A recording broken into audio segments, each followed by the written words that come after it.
Jeppe og Nick er bedste venner, og de næste, der skal på scenen.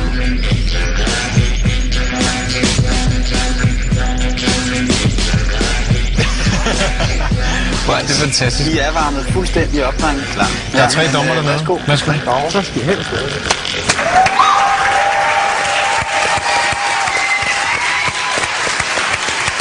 Godt nok har vi ikke siddet her uendelig lang tid, men derfor kan man godt kede sig allerede på forhånd. Og jeg vil sige, at på baggrund af hvad jeg ser foran mig her, der keder jeg mig allerede frygteligt. I har stået derhjemme og tænkt, lad mig tage en rød hat på. Og hvis du tager en rød hat på, så tager jeg en høj sort hat på. Men jeg glæder mig allerede til voteringen. Lad mig sige det på den måde. Kom i gang, drengen, og spil ikke min tid mere. Ja, sådan.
Goddag, gåsehud. Er du sindssyg, hvor var det fedt.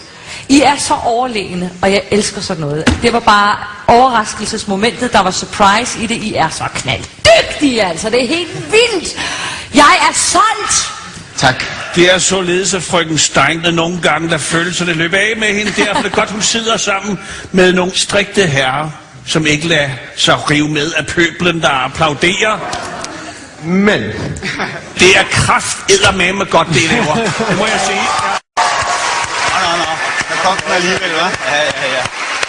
Altså, bortset fra, I minder mig uheldigt meget om nogle rigtig beskidte drømme, jeg har. Ej, hvordan er det at være inde i Martin Hals hoved? Jeg tror ikke, der er så meget plads. 3 blændende jer, vi ses!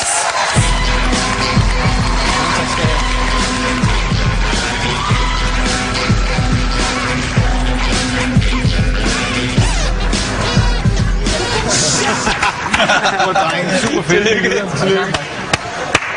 Hvordan gjorde de det? Det ved jeg ikke. Men de kan noget, de der knægte. Ja, de har det, vi kalder talent. Ja. Især Julie Steinke var vild med robotdrengene. Lad os kigge lidt nærmere på den anden dommer i panelet.